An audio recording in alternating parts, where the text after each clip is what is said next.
I get a lot of questions on how I read as many books a year as I do. I'd like to share these tips with you. Hopefully, at least one of them will help you accomplish your goals. Tip number 1, don't break the chain. Michael Bay has been quoted that he starts working on the next movie immediately after the first movie wrapped. And he just seems to pump out a ton of entertaining movies. When I heard that story, it made me realize that typically when I wasn't reading, it wasn't because I didn't want to be reading, it was because I hadn't selected my next book. And so I made a commitment the very day, even if it's 11:30 p.m. at night, that I finish the book, I will start the next book, even if it's just for 5 minutes. Tip 2, batching. I do all this research and explore all these different options, and then I would buy one book. I thought, wow, instead of just taking that one book and then repeating that process, why don't I just buy all 10 of them? And so that's what I did. Just secure those books immediately, and I'll get several at a time. I can just start right into the next book. One plus side of batching is it helps you be a little bit more cognitive about what you're reading. I will deliberately try to branch out a little,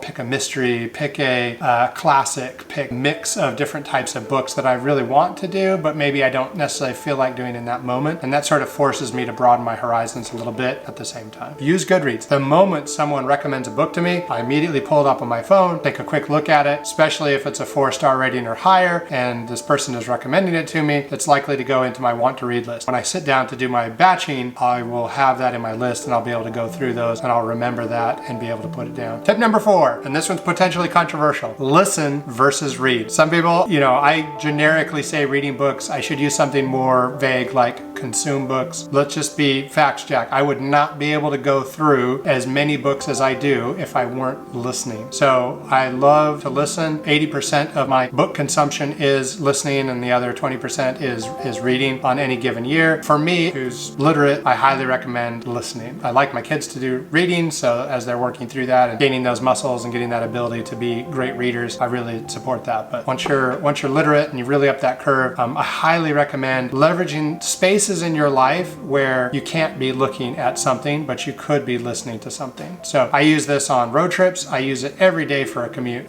During 2020, when I wasn't traveling as much due to the global pandemic, I didn't listen as much, and it was because I was missing my daily commute. Boring tasks like painting. When I think of painting a room, I can often remember the book that I was listening to while I was painting. This morning, I was driving my kids around and dropping them off. The whole process took about an hour. I would have been kind of grumpy about that hour of missing in my life, but I wasn't, because I was listening and I felt that I was growing as a person while I was driving around. Now, when they were in the car, I was talking to them and connecting. But once I dropped them off, then I was listening, and so that really benefited. Tip number 5, this goes along with the listening. Some people say, hey, I've tried listening and it's just too slow. It's too slow for me too. I cannot listen at just 1x speed. I gotta speed it up. Fortunately, the app I use is called Audible. It makes it really easy. You can pick the speed that you want. I vary it because different narrators vary their speed, but I'll usually start out a little slow and then I'll crank it up and go faster as the book goes on and I'm really dialed into the story. Tip number 6, reduce the friction. In his book Atomic Habits, James Clear really talks about reducing the friction and making things just really easy to do. For me, as part of listening, I always have a set of headphones with me, and they've changed over the years. I used to wear the Bose ones that would hang over my neck. I always have headphones on me. That way, the moment that I have some spare time, I can pop those in and I'm listening and I don't have any wasted time. I always have that option available to me. Now, I will say that it gets more expensive. I go through headphones really, really quickly. That's just a consequence of having them on me every day. We were visiting the Saturn V warehouse just outside of Houston, and I got my headphones mixed up in a bag and I threw them in the trash can. Those were a $250 pair of headphones, but I immediately bought another pair and started listening again because it's worth it to me to be able to have that option. Tip number 7, mix genres. I do this very deliberately. My 2 favorite genres are speculative fiction, which includes fantasy and science fiction, and history. And so I will bounce back and forth between fiction and nonfiction, whether I'm in the mood or not for either one of those. Usually when I'm reading history, I just want to read more history. When I'm reading speculative fiction, I just want more speculative fiction, but I force myself to switch and change it up. I find that this helps my appetite for continued reading to speed up. Tip number 8, read more than one book at a time. If I'm not really feeling it, then I'll just pivot and start reading a different book. Sometimes I'll start multi-threading and reading several books at once. In the past, I've been reading like 6 books at a time. I don't do that very often, but sometimes it's just kind of fun to read a little bit. I'll,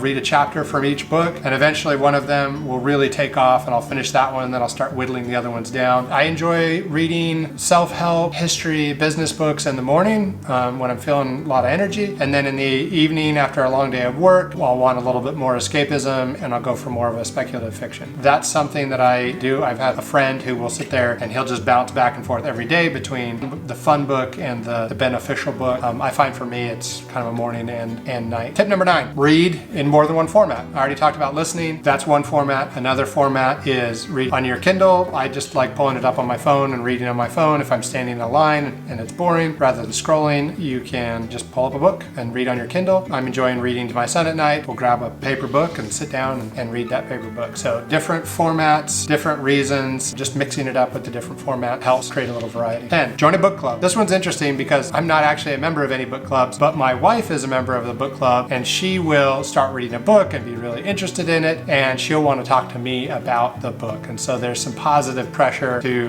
read the book, and there's a little bit of an excitement or reward to discuss that book with someone else. I end up reading her book club books, things that I wouldn't typically read. I enjoy those because someone else is reading them and we get to talk about the book. Schedule reading retreats. I remember when we were in middle school, I think we set almost the entire day aside for just reading, and we were able to bring pillows and snacks, and we just filled the hall and took our books, and we spent the day reading, and I really enjoyed that. I can see vacationing somewhere peaceful and reading a book as really a time to sort of reset and really fall into a book. So that's my bonus tip because I haven't actually done it, but it'd be really fun to try sometime. What's worked for you? If you'd like to see the video that inspired this post, Charts plus Books, you can find it right here, or you can find my latest thoughts on my most recent read here.